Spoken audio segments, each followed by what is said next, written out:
Tunnel ರಸ್ತೆ ಬಗ್ಗೆ ಸರಿಯಾದಂಥ ಚರ್ಚೆ ಆಗಿ ಬೆಂಗಳೂರು ಜನರ ಅಭಿಪ್ರಾಯ ಪಡೆದು ಯಾವುದೇ ಪಾರ್ಕ್ಗಳಿಗೆ ಕೆರೆಗಳಿಗೆ ಇದರಿಂದ ಹಾನಿ ಆಗುತ್ತೆ ಅನ್ನೋ ಒಂದು ಮಾಹಿತಿಯನ್ನು ಕೂಡ ಕೊಟ್ಟಿಲ್ಲ. ನಾನು ಅಧಿಕಾರಿಗಳನ್ನು ಕೇಳಿದಾಗ ಸುಮಾರು 120 ಇಲಾಖೆಗಳಿಂದ ಪರ್ಮಿಷನ್ ಬೇಕು ಅಂತ ಕೇಳಿದ್ವಿ. ನಾವು ಕೇಳಿದ್ದೀವಿ 120 ಇಲಾಖೆಯಿಂದ ಪರ್ಮಿಷನ್ ತಗೊಂಡಿದ್ದೀರಾ ಅಂದರೆ ಒಂದಕ್ಕೂ ಪರ್ಮಿಷನ್ ತಗೊಂಡಿಲ್ಲ. ಮತ್ತೆ ನನಗೆ ಹೇಳಿದ್ದಾರೆ ಅಶೋಕ್ ಅವ್ರನ್ನೇ ಸಮಿತಿಯ ಅಧ್ಯಕ್ಷರು ಮಾಡ್ತೀರಿ ಅಂತ.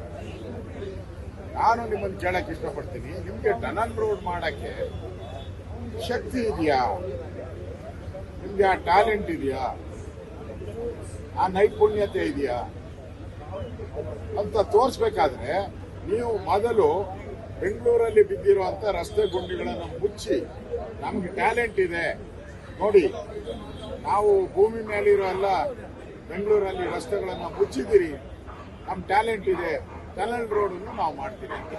ನಿಮಗೆ ರಸ್ತೆಯಲ್ಲಿ ಬಿದ್ದಿರೋ ಗುಂಡಿ ಮುಚ್ಚೋಕೆ ಟ್ಯಾಲೆಂಟ್ ಇಲ್ಲ, ಇನ್ನು ಅಂಡರ್ಗ್ರೌಂಡ್ ಟನಲ್ ಅನ್ನ ಹ್ಯಾಕ್ ಮಾಡ್ತೀರಾ ನೀವು?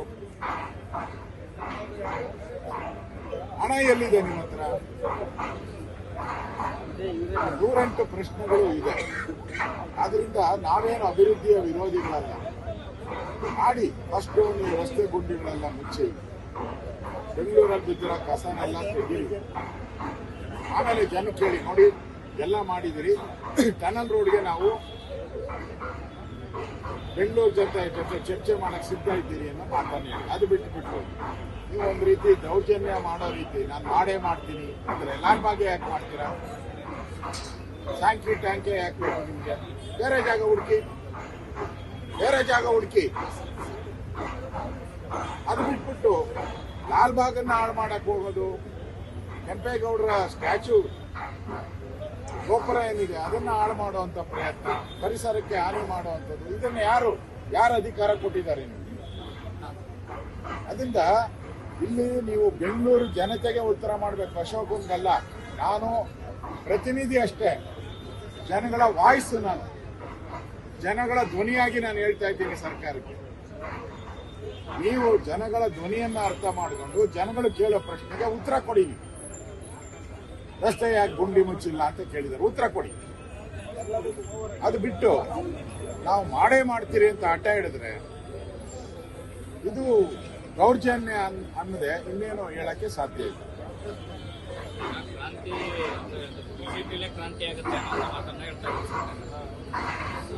ನಾವೆಲ್ಲ ಹೇಳ್ತಾ ಇದ್ದೀವಿ, ನಮ್ಮವ್ರು ಯಾರು ಹೇಳಿದಾರ ಬಿಜೆಪಿ ಅವರು ಕ್ರಾಂತಿ ಅಂತ? ಯಾರು ಹೇಳಿಲ್ಲ.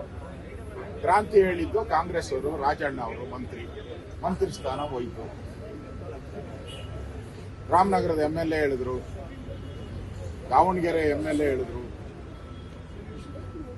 ಕಾಂಗ್ರೆಸ್ಸಿನ 16 ಜನ MLAಗಳು. ಕ್ರಾಂತಿ ಎಲ್ಲ ಹೇಳಿದವರು ಅವರು, ಬದಲಾವಣೆ ಹೇಳಿದವರು ಅವರು, DK ಶಿವಕುಮಾರ್ ಮುಖ್ಯಮಂತ್ರಿ ಆಗ್ತಾರೆ ಅಂತ ಹೇಳಿದವರು ಕಾಂಗ್ರೆಸ್ ಅವರು. ನಾವ್ಯಾರು ಹೇಳಿಲ್ಲ. ನಾವು ರಾಜ್ಯದ ಅಭಿವೃದ್ಧಿ ಮಾಡಿ ನಿಮ್ಮ ಕಿತ್ತಾಟ ಬಿಟ್ಬಿಟ್ಟು, ಕುರ್ಚಿಯ ಕಿತ್ತಾಟ ಬಿಟ್ಟು, ನೀವು ಯಾರನ್ನ ಆಗಿ ಕುರ್ಚಿಯ ಕಿತ್ತಾಟ ಬಿಟ್ಬಿಟ್ಟು ರಾಜ್ಯದ ಜನತೆಗೆ ಒಳಿತು ಮಾಡಿ ಅಭಿವೃದ್ಧಿ ಮಾಡಿ, ಕಳೆದ 2.5 ವರ್ಷದಲ್ಲಿ ಅಭಿವೃದ್ಧಿ ಕುಂಠಿತ ಆಗಿದೆ. ನಿಮ್ಮ ಹತ್ರ ಹಣ ಇಲ್ಲ, ಪಾಪರ ಹೊಟ್ಟಿದ್ದೀರಾ. ಹಣ ಹೊಂದ್ಸಕ್ಕೆ ಏನಾದರೂ ಪ್ರಯತ್ನ ಮಾಡಿ ಎಲ್ಲ ಮಾತನ್ನ ನಾವು ಹೇಳ್ತಾ ಇದ್ದೀವಿ. ಭ್ರಾಂತಿ ಎಲ್ಲ ನಿಮ್ಮ ಪಾರ್ಟಿಯಲ್ಲೇ ದಿನನಿತ್ಯ ಡೆಲ್ಲಿಗೆ ಯಾಕೆ ಹೋಗಿದ್ದಾರೆ, ಪೆರೇಡ್ ಯಾಕೆ ಮಾಡ್ತಾ ಇದ್ದಾರೆ? ಸಿದ್ದರಾಮಯ್ಯ ಮಗ ಯಾಕೆ ಫೀಲ್ಡಿಗೆ ಬಂದು ನಮ್ಮ ಅಪ್ಪನೇ 5 ವರ್ಷ ಅಂತ ಹೇಳ್ತಾ ಇದ್ದಾರೆ? ಇದು ಹಲವಾರು ಪ್ರಶ್ನೆಗಳು ಕಾಂಗ್ರೆಸ್ ನಾಯಕರೇ ಎತ್ತಿರೋದು, ಬಿಜೆಪಿ ತೆಗೆದಿರೋದು ಅಲ್ಲ. ಪ್ರಿಯಾಂಕರ್ಗೆ ಮತ್ತೆ 10 ಪ್ರಶ್ನೆಗಳನ್ನ ಕೇಳಿದ್ದಾರೆ ಸರ್. RSS ಅಲ್ಲ ಅಂತ ಅವರು ಉತ್ತರ ಕೊಟ್ಟಿದ್ದಾರೆ. ಹಣ ಎಲ್ಲಿಂದ ಬರುತ್ತೆ, ದಾನಿಗಳು ಯಾರು ಅನ್ನೋದು ಬರೀಕೊಡುತ್ತೆ. ಅವರ ಪ್ರಶ್ನೆಗಳಿಗೆ ನಮ್ಮದು ಯಾವುದು ಉತ್ತರ ಇಲ್ಲ. ಅವರು ಫಸ್ಟು ಅವ್ರಿಗೆ ಅವ್ರ ಪ್ರಶ್ನೆಗಳನ್ನ ಹಾಕೊಂಡ್ವಿ, ಅವ್ರ ಪಾರ್ಟಿಗೆ ಅವ್ರ ಪ್ರಶ್ನೆಗಳನ್ನ ಹಾಕೊಂಡ್ವಿ. ಅವ್ರ ಪಾರ್ಟಿಗೆ ಯಜ್ಞ ಬಿದ್ದಿರೋರು, ಅವ್ರ ತಟ್ಟೆಯಲ್ಲಿ ಯಜ್ಞ ಬಿದ್ದಿರೋರ್ಗ, ಬೇರೆ ತಟ್ಟೆಯಲ್ಲಿ ನೊಣ ಬಿದ್ದಿರೋದ್ರ ಬಗ್ಗೆ ನೋಡಕ್ ಹೋಗ್ಬೇಕು. ಫಸ್ಟು ನಿಮ್ಮ ಪಾರ್ಟಿ ಯಜ್ಞ ಬಿದ್ದಿರೋದನ್ನ ಫಸ್ಟು ನೋಡಿ ಕೊಳತು ನಾರ್ತಾ ಇತ್ತು. ಅದು ಬಿಟ್ಬಿಟ್ಟು ಬೇರೆದ್ರ ಕಡೆ ಗಮನ ಹರಿಸ್ಬೇಡಿ. ಅವರ ಯಾವುದೇ ಮಾತುಗಳಿಗೆ ನಮ್ಮ ರಿಯಾಕ್ಷನ್ ಇಲ್ಲ. ಸರ್ ಸಮಿತಿ ಒಪ್ಕೊಳ್ತೀನಿ. ಫಸ್ಟು ಅವರು ಬೆಂಗಳೂರಲ್ಲಿ ಬಿದ್ದಿರೋ ಹಳ್ಳ ಬಿದ್ದಿರೋ ರಸ್ತೆಗಳು ಕಸನ ತೆಗೀಲಿ.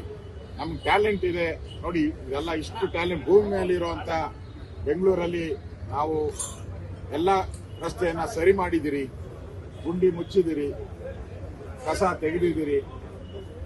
ಇದನ್ನ ಅಷ್ಟು ಸ್ಪಷ್ಟ ಮಾಡಲಿ, ಆಮೇಲೆ ನನಗೆ ಆಹ್ವಾನ ಕೊಡ್ಲಿ.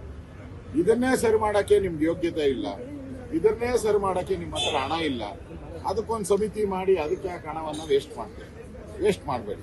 ಫಸ್ಟ್ ಇದನ್ನ ಮಾಡಿಬಿಟ್ಟು ನಾವು ಮಾಡಿದ್ದೀರಿ ನೋಡಿ, ನಾವು ಟನಲ್ ರೋಡ್ ಮಾಡೋಕ್ಕೂ ಶಕ್ತಿ ಇದೆ ನಮಗೆ ಅಂತ ಹೇಳಿ, ಅವಾಗ ನಾವೆಲ್ಲರೂ ಕೂಡ ಇಡೀ ಬೆಂಗಳೂರು ಜನ ನಾವು ಯಾರು ಅಭಿವೃದ್ಧಿ ವಿರೋಧಿಗಳಲ್ಲ, ಅಭಿವೃದ್ಧಿ ಆಗಲಿ, ನಾವು ಕೂಡ ಸಹಕಾರವನ್ನ ಕೊಡಕ್ಕೆ ಸಿದ್ಧ ಇದ್ದೀವಿ. ಗ್ಯಾರಂಟಿ ನ್ಯೂಸ್, ಸುದ್ದಿ ಖಚಿತ, ನ್ಯಾಯ ನಿಶ್ಚಿತ.